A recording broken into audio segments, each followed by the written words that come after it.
കാണുന്ന ഖൈസാണ്. It's me ഖൈസ്. ഇവൻ കുറച്ചു മുമ്പ് ഒരു വീഡിയോ ഇട്ടു. ആയിക്കോട്ടെ, ഇന്ന് നമുക്ക് ഇവിടെ തന്നെ കൂടാ, എല്ലാം അറിഞ്ഞിട്ട് തന്നെ. അതിനകത്ത് ഈ മരണപ്പെട്ടിട്ടുള്ള ജുനൈദിനെ കളിയാക്കി പരിഹസിച്ചുകൊണ്ട് അവന്റെ മാനറിസവും മൊത്തം നിങ്ങൾ കാണണം. കണ്ടാ കുഞ്ചാക്ക ബോബം പോലെയും കയ്യിലിരിപ്പ് ഭീമന്റെ. അയ്യോ, എന്റെ കൈ തരിക്കുന്നു. നിനക്ക് കഴിയുന്നടാ ഊളെ എന്ന് എനിക്ക് ചോദിക്കാനുള്ളൂ. പച്ചത്തെറി വിളിക്കേണ്ടതാ, പച്ചത്തെറി. അയാളെ കുറിച്ച് പറയാൻ ഇനിയും ഒരുപാട് വാക്കുകൾ വേണ്ടിവരും. പക്ഷെ എന്റെ സംസ്കാരം അതിനനുവദിക്കുന്നില്ല. വരാം ഞാൻ നിനക്കായൊരിക്കൽ നീയുള്ള ലോകങ്ങളിൽ. നിങ്ങൾ കാണുന്നുണ്ടോ?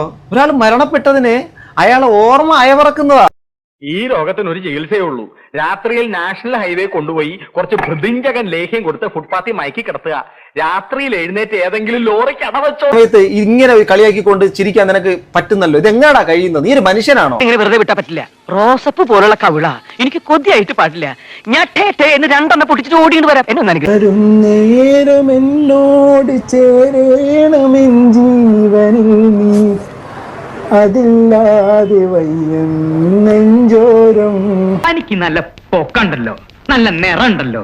ഈ ബുദ്ധി മാത്രം എന്തോ വളരാത്തത്. ആരും മരണ വീട്ടിൽ പോയിട്ട് നമ്മൾ അവിടെ പോയിട്ട് കിടന്ന് പൊട്ടിച്ചിരിക്കാറില്ല. മരണം കൊണ്ട് ആരും വിശുദ്ധനാവുന്നില്ല. എന്നാൽ ഒരാളുടെ അവസാന യാത്ര അല്പമെങ്കിലും മാന്യത കാണിക്കുക എന്നുള്ളത് നമ്മുടെ കടമയാണ്. എന്തോ ഒരു നല്ല സ്വഭാവം.